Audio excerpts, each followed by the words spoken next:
I finally don't look like a unshaved gorilla and actually got a haircut because I'm leaving for Worlds tomorrow, and this video is going up the day that I'm leaving, I think? I'm not actually sure when I'm uploading this, but it's going to be before Worlds for sure, because this video is going to be talking about the top decks that you can expect to see at Worlds.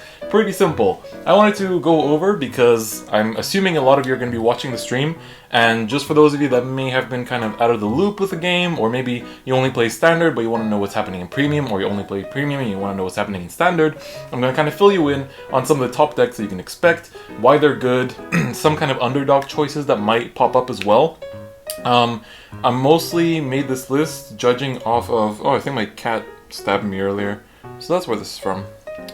Anyway, I mainly made this list judging from results from the BCSs, so it's like the amount of decks topping and stuff like that.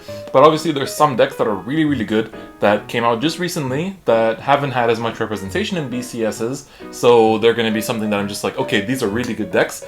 I'll be surprised if they're not on the live streams, and I'll be surprised if they don't go top 8 at least at Worlds, if not win Worlds. So we're going to go over Standard first and then Premium. To me, it doesn't really matter which order because I like both formats, and I think I'm excited to commentate on both, honestly. I've been watching like tournament videos all this time, just like kind of practicing commentating in my mind and stuff like that, but I'm really excited to go there. But without any further ado, let's go over the decks. So I'm going to start with Standard, and I'm going to kind of rank them in a way. I don't know if necessarily like it's my, I guess, subjective ranking, but I'm trying to be as objective as possible. But this is what I think.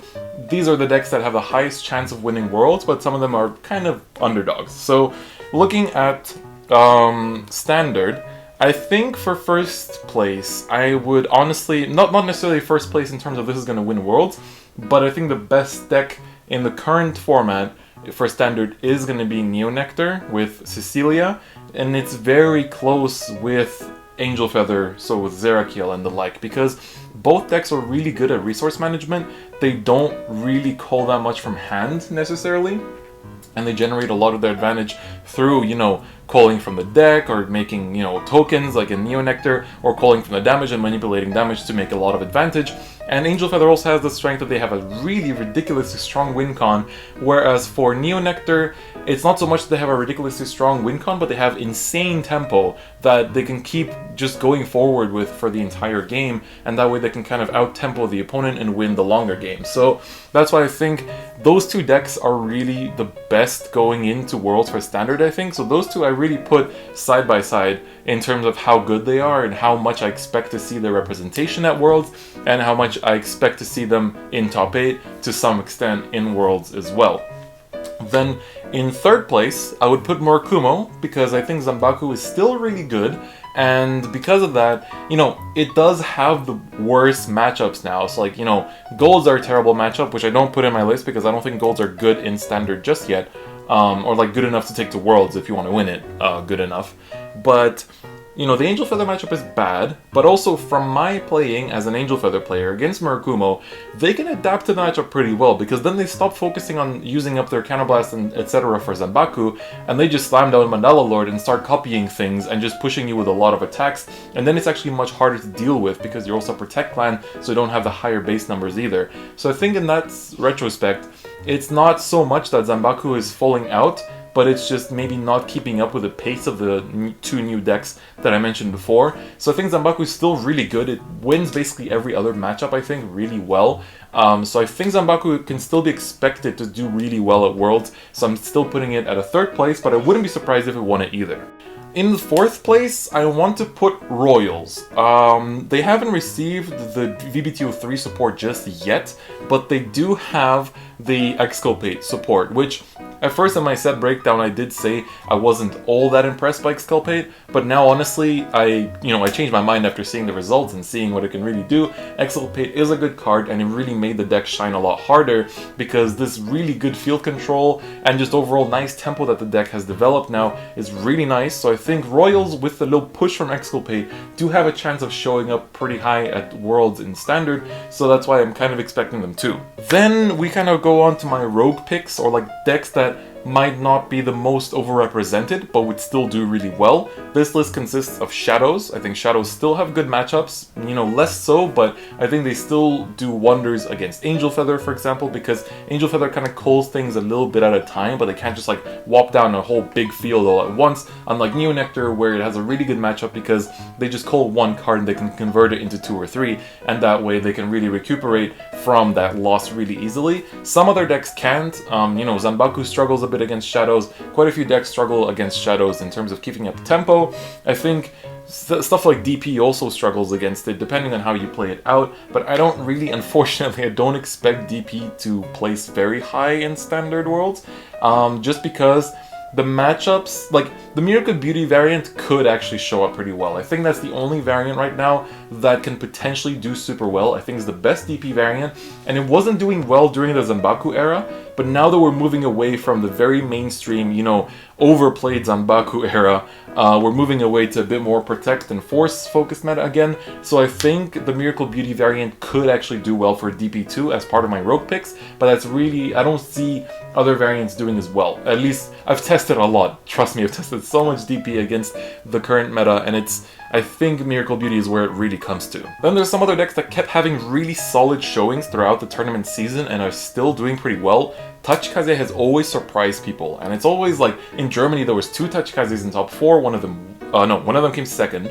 but the thing is, Tachikaze has been topping events here and there. Like, they haven't been topping on a tremendous scale, but they still win because the deck does amazing things when you open well. And if you can open well, then you're going to do really good. And so if the Tachikaze players at Worlds open well, chances are they're going to go pretty far as well. So we'll see. I think, you know, I kind of keep my stance on the deck throughout the tournament season, but I always see why it does well. Like, it's a really good deck.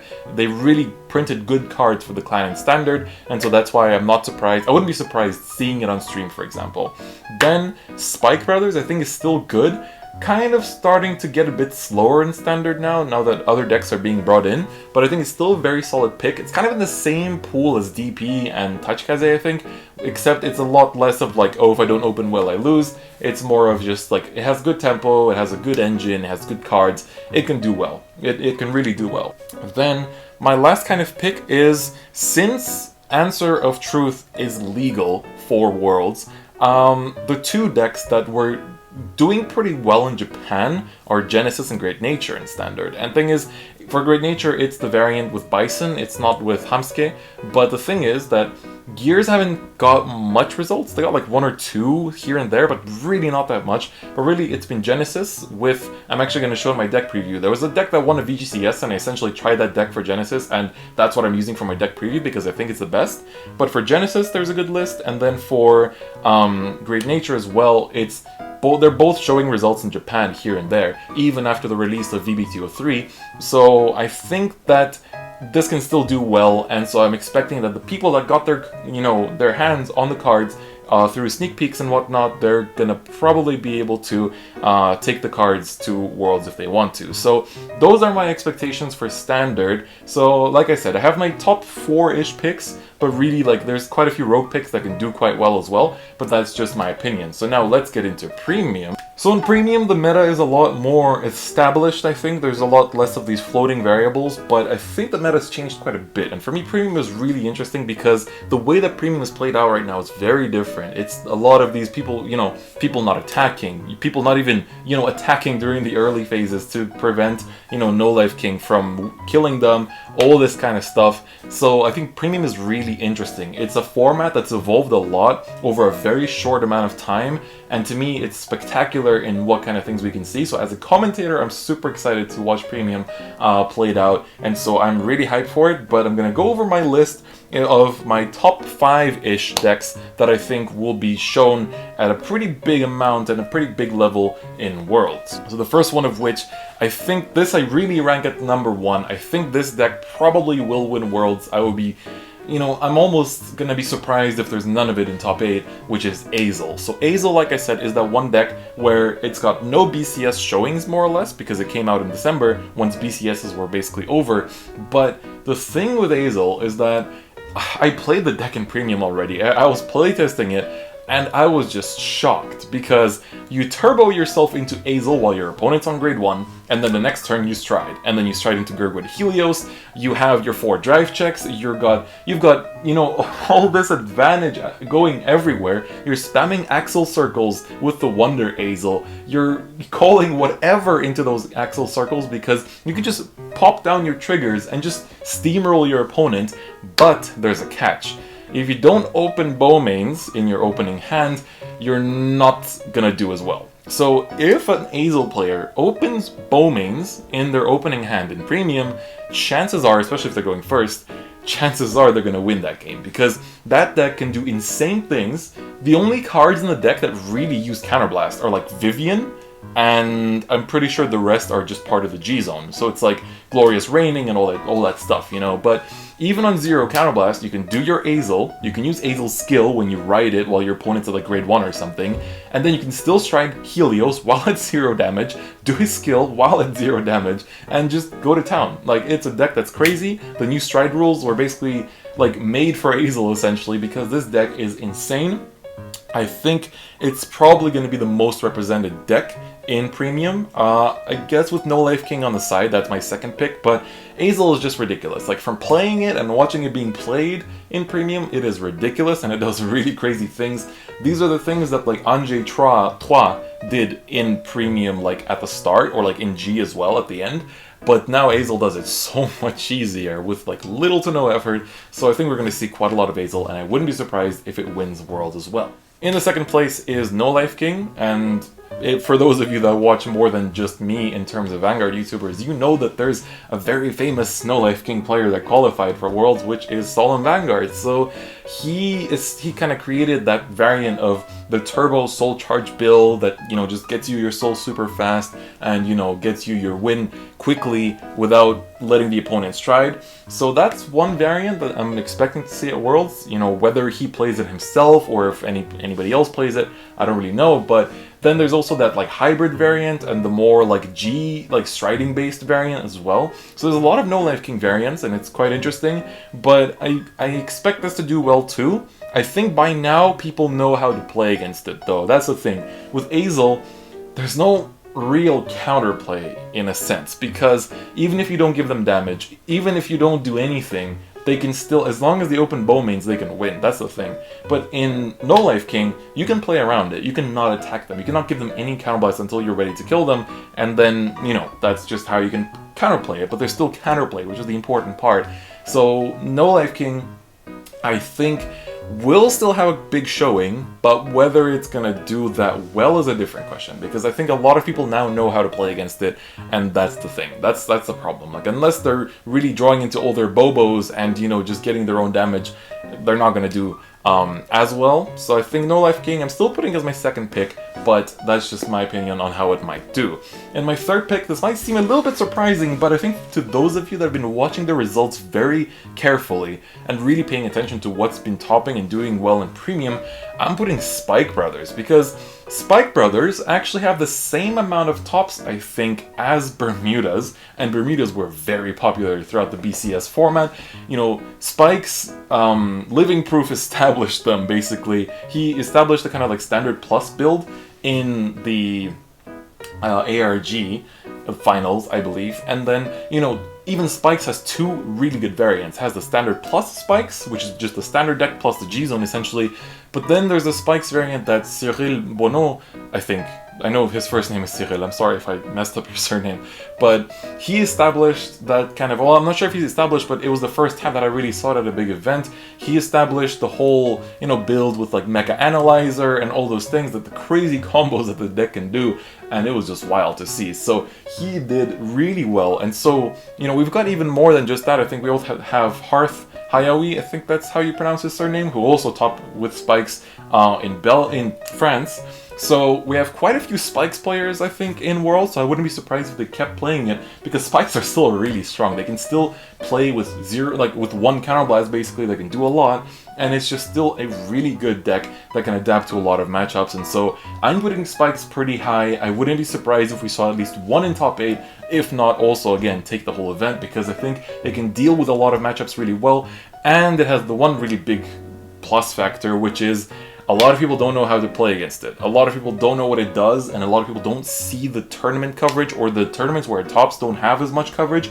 Like, I think in BCS London I recorded so people can see how it works, but I think otherwise it's a deck that not a lot of people are preparing for. Like, they're preparing for Azel, they're preparing for No Life King, they're preparing for Gizeh, and that's it, you know. So I think Spikes probably will do quite well, just because people, I don't think, prioritize playtesting against it as much. In 4th place, I've put Gizeh variants. So there's quite a few Gizeh variants. OTT kind of drops from that list now, because until the VBT3 support, OTT isn't doing that hot right now in Premium, I think.